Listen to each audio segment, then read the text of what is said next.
Hello. Now let's study what's meant by energy. Energy is defined as the capacity to do work. Okay. So energy is the capacity to do work. So only if we have some energy we can do some work. Okay. So both energy and work are nearly equivalent. Now you can see both. Only if you have energy we can do work. That we know. So now we see the dimensions of energy. Okay. Let's see the dimension of energy. The dimension of energy is same as work. Okay. The dimension comes to be m L square T power minus 2. This is the dimension of energy. It's the dimension of work also. Okay. So now let's see next one called as law of conservation of energy. Okay, it is about write it down. Now I've written the law of conservation of energy. Let me read it out. For an isolated system, the sum of all forms of energy, that is, the total energy, remains same in any process irrespective of whatever internal changes may take place. Okay. See, we already know that law of conservation of energy we learned in lower classes. That is, energy can neither be created nor be destroyed, but one form of energy can be converted into another form. You can only change energy from one form to another form. You cannot make new energy or destroy energy. Okay. So this states same thing but in a different format. Okay. They say for an isolated system, that means a system which is separate. Say let's take a box. Okay. The sum of all forms of energy. So whatever energy may be inside the box, okay, it is same. The total energy remains same. Okay, in any process, we can take any kind of processor, the total energy will be same only, irrespective of whatever internal changes may take place. So whatever changes may take place inside the box, okay, but even then, the total energy will be the same. So this is called the law of conservation of energy. Okay, this is another thing we must know. Now let's see next thing. That's different types of energies.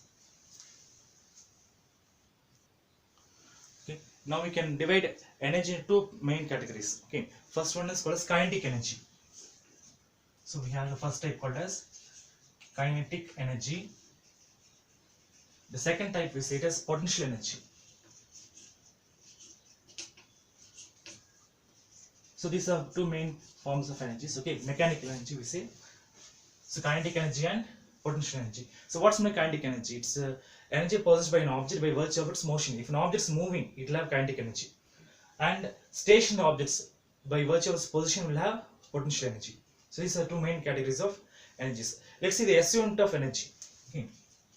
What is the SI unit here?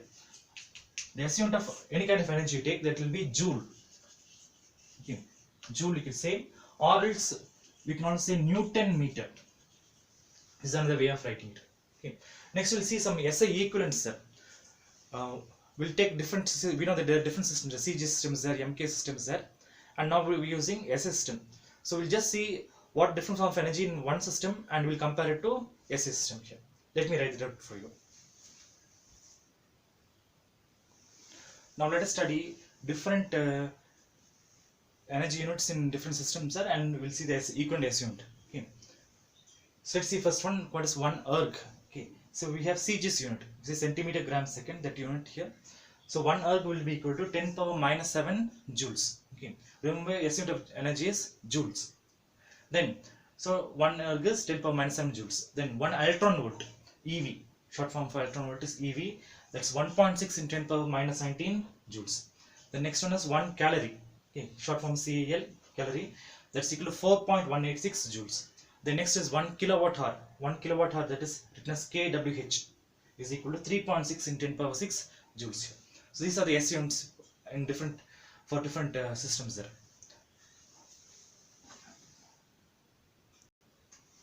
Next we'll study what's meant by kinetic energy. Okay.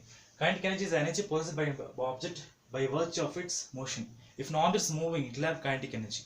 So let's take an example and see this. So first we'll take a piece of wood, for example. Then we'll take a nail. Okay. It's a nail here. So now let's hit the nail. Okay. First we'll just keep the nail on top of the cardboard or wood. It will not move anywhere. Next what we do, we take a hammer and hit this nail. So imagine this to be a hammer. We take a hammer and hit the nail. So what happens? Nail will go into the wood. Okay. Only if the hammer moves, the nail can move. Okay. So we can say moving objects will have some energy. That energy we call it as kinetic energy. So it's energy possessed by an object by virtue of its motion or movement here. Let's see what is the SI or what's the formula for kinetic energy. Kinetic energy. Okay. We write a short form as KE. That's equal to half mv square. This is the formula for kinetic energy. Ke means kinetic energy. Okay. Ke means kinetic energy. C energy. M here stands for mass. Okay, half m v square. Here v stands for velocity. Okay. So this is a formula for kinetic energy. It's a very important formula. We're going to use it later. So kinetic energy is equal to half m v square. So this is about different forms of energy. Thank you for watching.